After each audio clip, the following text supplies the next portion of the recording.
Olá, hoje eu vou apresentar o tema da escravidão na Idade Moderna, que é dividida entre os tempos. A escravidão na Idade Moderna começou, na verdade, em 1453 a 1789. Então, são aí durante 336 anos de escravidão na Idade Moderna, que foi uma atualização e muitas coisas mudaram durante a escravidão nesse tempo de 336 anos. Entre eles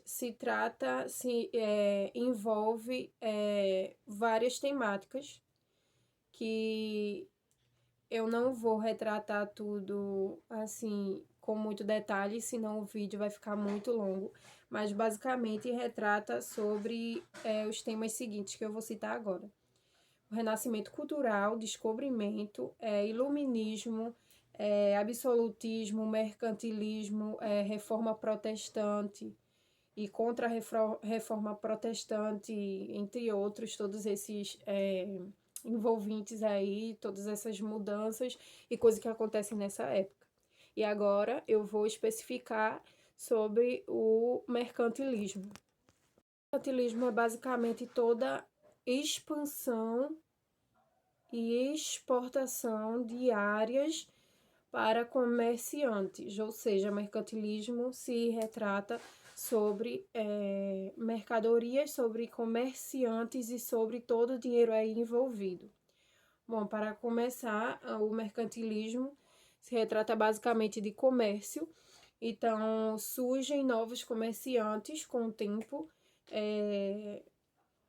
Esses comerciantes começam a expandir, ou seja, vários espaços, várias áreas assim, eles começam a retomar e a vender o seu próprio negócio e lucrar muito com isso, que no caso burgueses eram seus clientes, ou seja, compravam muito e eles tinham um bom retorno com isso, com o seu trabalho de comércio e todas as suas vendas, porque suas vendas eram direcionadas a burgueses especificamente. Então, daí, os reis viram uma vantagem, assim, de uma certa forma, pois os reis viam que estava expandindo muito e estava tendo muito retorno. Então, eles foram espertos suficientes eu posso também ganhar uma vantagem com isso. Eles estão tendo um bom retorno com todo esse comércio e todas essas vendas, então eu vou vender. Então, basicamente, os reis achavam um bom negócio, um bom proveito e uma boa vantagem, assim, chegar para os comerciantes e dizer: olha, todas essas tuas vendas aí, tu me dá uma parte de todo o teu retorno, dinheiro no caso, né? E em troca dessa parte que tu me der, eu te protejo tua área, teu comércio e te deixo em livre acesso para tu fazer o que tu quiser e pode vender à vontade. Ou seja, o rei oferecia a sua própria proteção, a proteção do seu reino, sobre aquele comércio e toda a expansão dele, em troca de uma parte do retorno do comerciante. Então, o mercantilismo é basicamente isso, onde o rei viu o benefício próprio e expôs essa sua proposta. A última coisa, não menos importante, que a ser retratada é que, assim, os nobres não gostam dos burgueses e os burgueses não gostavam dos nobres. Então, assim, para os burgueses, os nobres eram más pessoas, pessoas más, porque eles não tinham dinheiro, não teriam que ter dinheiro, teria que trabalhar e não pagavam impostos. Então, assim, era uma vida, assim, relativamente muito boa, pois eles não gastavam seu dinheiro, assim, teriam que se preocupar com isso, nem pagar impostos, que era uma das coisas mais caras antigamente, que ainda é hoje, pode ser relacionando a antiguidade com a realidade de hoje, o imposto também ainda é muito caro e não tem muito retorno. Então, assim, os burgueses viam os nobres como pessoas más justamente porque tinham uma vida simplesmente muito boa. Vamos retratar o tema de renascimento cultural, onde renasceu toda a cultura e tudo se fez novo. Meio que assim. Então, separei alguns tópicos para ficar mais organizado. O primeiro tópico é inspiração, que é a cultura clássica greco-romana. A segunda, antropocentrismo, humanismo, naturalismo, racionalismo, individualismo e hedonismo. Eu não vou caracterizar nem especificar também esses temas, essas características, porque também senão vai pegar muito tempo do vídeo aqui e tenho pouco tempo agora, mas eu vou meio que resumir um pouco de tudo. Bom, o Renascimento Cultural foi um movimento artístico, cultural e científico que surgiu na Itália no século XV e se expandiu para outras regiões da Europa, trazendo renovações nas áreas de filosofia, política, economia, cultura, artes, ciência e etc., entre outras lá. O movimento representou uma das principais mudanças da mentalidade na história da humanidade, caracterizados pela transformação de ideias em relação aos pensamentos expressos da Idade Média.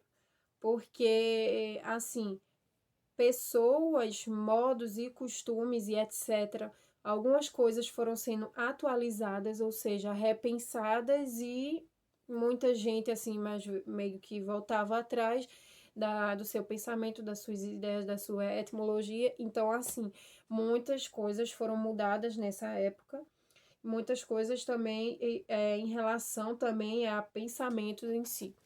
Até que surgiu também a Reforma Protestante.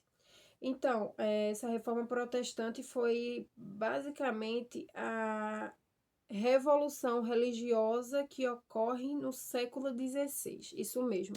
A revolução religiosa ocorre por vários fatores que eu vou citar agora, mas basicamente é sobre, assim, religiosamente falando, reversão de crenças e, assim, pessoas passam a procurar outras crenças, outras religiões não, mas assim, meio que outro templo e outra etnia religiosa por vários fatores da Igreja Católica e acontecimentos. Basicamente é por causa de a quebra da unidade cristã na Europa Ocidental, é basicamente uma característica também. Os fatores por influência do Renascimento também, né? O renascimentismo também influenciou bastante.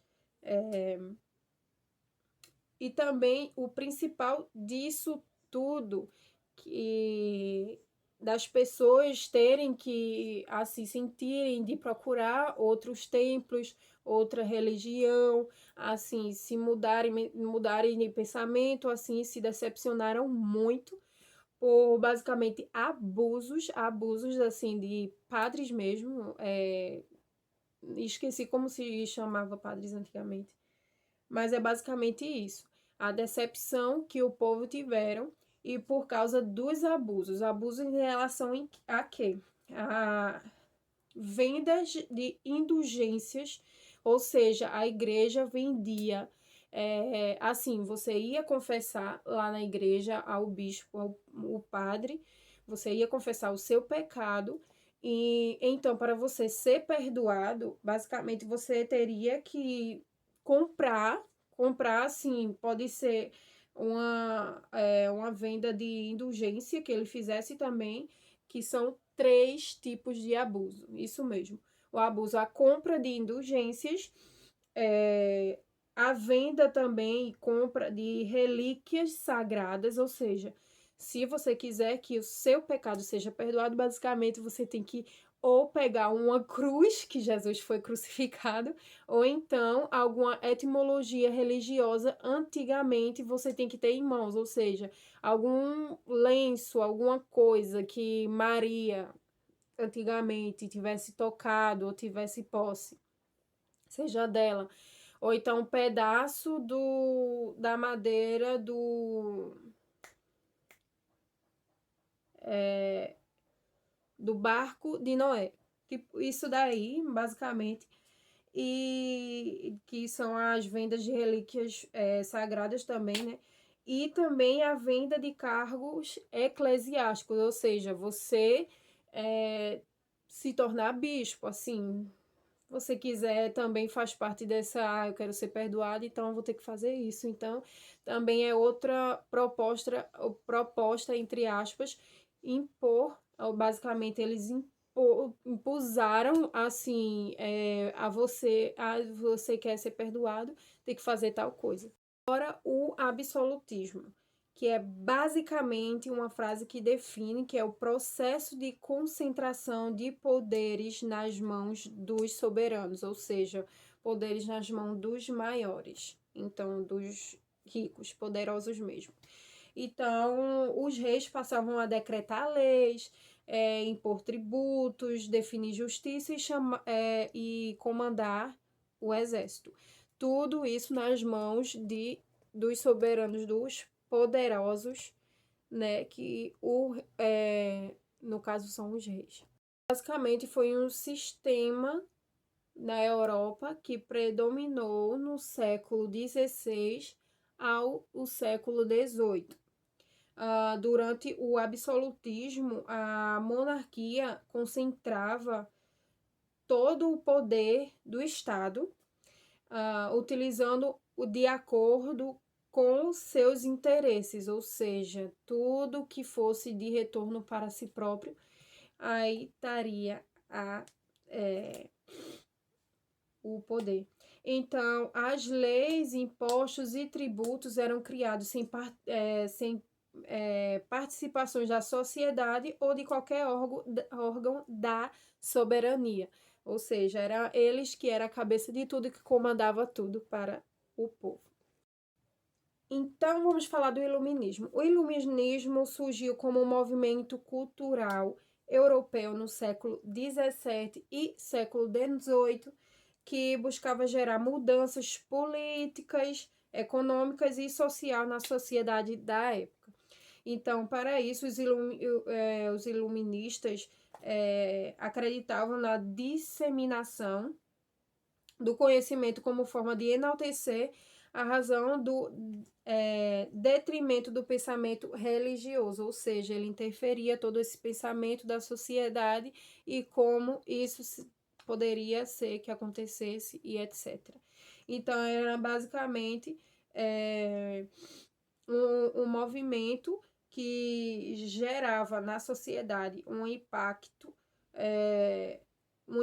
bem assim, de repente grande, mas também que fossem pensamentos de acordo com o que eles achavam de melhor para a sociedade. Então, é isto. Esse foi o último tópico. Para as considerações finais, agora vou falar de mais uma temática não menos importante, que é retratar o que diz a lei hoje sobre a escravidão hoje em dia, no caso, né? Então, a escravidão de hoje em dia é bem diferente do que era antigamente, apesar do fato que hoje em dia os escravos não são comprados, né? Então, meio que antigamente era bem mais caro você ter um escravo. Então, assim, além de ainda ser muito diferente que na época, ainda tem um contextozinho do fato de que o Brasil proíbe uma pessoa ser tratada como mercadoria hoje em dia. Ou seja, eu e você somos pessoas iguais, então não posso ser tratada diferencialmente, não como mercadoria, não como escravo, basicamente. A temática a ser retratada também agora é sobre o vídeo de Chamamandra e um vídeo também não menos importante que retrata o perigo de uma história única. Esse contexto é basicamente sobre história. Ela contou a história dela, sobre o que ela passou também e retratou um fato sobre a colega de quarto lá quando ela foi fazer faculdade aos 19 anos.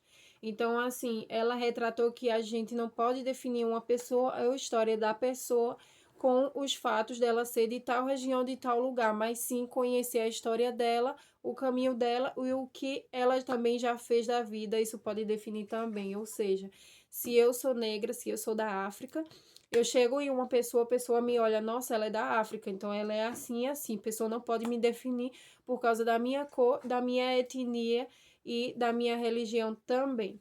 Então, assim, apesar de ser culturas e povos completamente diferentes de tal cultura,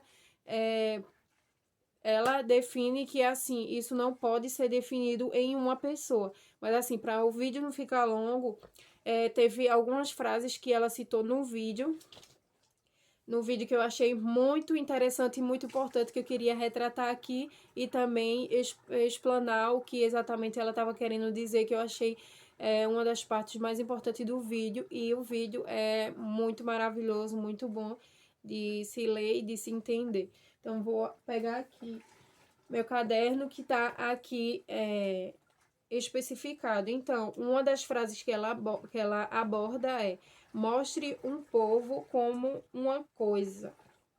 Mostre um povo como uma coisa, somente uma coisa, repetidamente, e será o que eles se tornarão. Ou seja, se você dizer que essa pessoa é essa pessoa, então está definindo essa pessoa repetidamente o que eles se tornarão. E foi assim que eu entendi.